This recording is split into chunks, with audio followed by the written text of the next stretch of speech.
अब यार ये कितनी हैरान कुन बात है कि एक मछली पकड़ने के लिए आपको गवर्नमेंट से परमिट भी लेना पड़ता है, उसकी फ़ीस भी देनी पड़ती है, उसके बाद आपको पता होना चाहिए कि कौन सी मछली पकड़ रहे हो, उसका साइज़ कितना इंपॉर्टेंट है।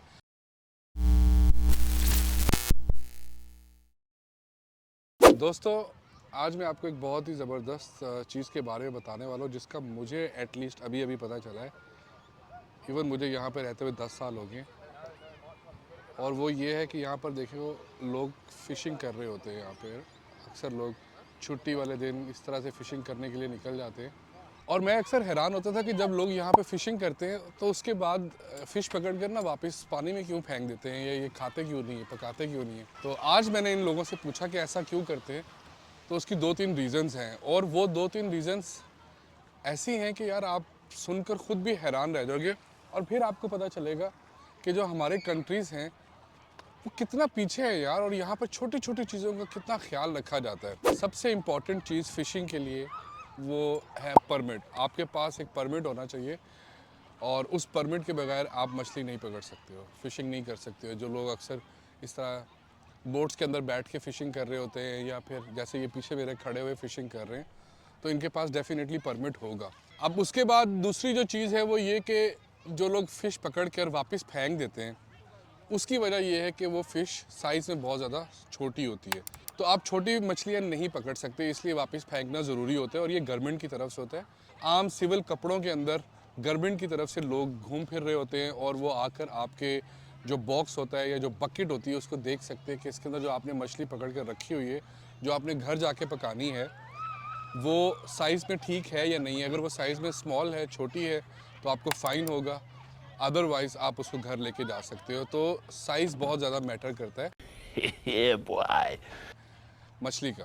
अच्छा, और तीसरी और सबसे इम्पॉर्टेंट चीज़ वो ये है कि आपको ये भी पता होना चाहिए कि ये कौन सी स्पीशी है फ़िश की।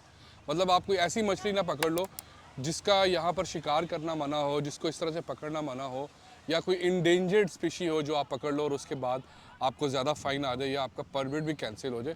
तो फ़िलहाल जो मेरी इन्फॉर्मेशन है उसके लिहाज से ये 3 चीज़ें बहुत ज़्यादा इंपॉर्टेंट हैं आपको इस तरह की फ़िशिंग करने के लिए। तो यहाँ से पता चलता है कि छोटी छोटी चीज़ों को गवर्नमेंट कितनी ज़्यादा इंपॉर्टेंस देती है। और साथ में ये जो परमिट्स होते हैं ये इसलिए होते हैं कि गवर्नमेंट इससे पैसे कमा सके, और यही पैसे बाद में रिफॉर्म्स पे लगते हैं, लोगों की भलाई के लिए लगते हैं, टैक्स की सूरत में जो यहाँ पर लोग दे रहे होते हैं। और इसी टैक्स से लोग अक्सर पाकिस्तान में बचने की कोशिश कर रहे होते हैं, क्योंकि यहाँ पर जो आबादी है टोटल वो तकरीबन 2.5 करोड़ आबादी है। और 2.5 करोड़ के बाद अगर एक मुल्क इतना ज़्यादा खुशहाल हो सकता है, तो जिस मुल्क की 25 करोड़ आबादी है, सोचे अगर उसमें से कोई 30% लोग भी टैक्स देना शुरू हो जाए और वो टैक्स सही तरह से लगना शुरू हो जाए, तो मुल्क कहाँ से कहाँ पहुँच जाएगा। अच्छा, और ये सब कुछ इसलिए होता है कि इन्वायरमेंट के अंदर एक बैलेंस रखा जाए। किसी चीज़ का ऐसा ना हो कि कोई बहुत ज़्यादा तबाही की तो हद तक लोग उसका शिकार करना शुरू हो जाएं या उसको ख़त्म ही कर दें। अनफॉर्चुनेटली हमारे मुल्क के अंदर आपने देखा होगा कि यार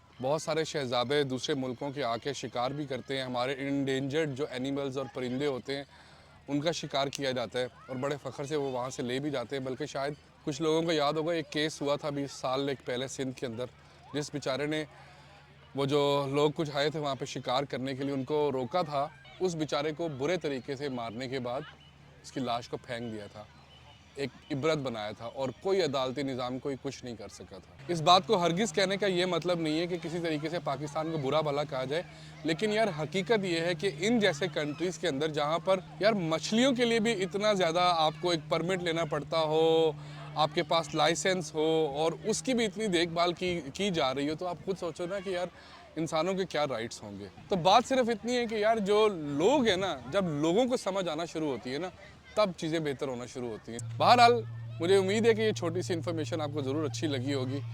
अपना ख्याल रखिएगा। Till that, thank you so much, piece.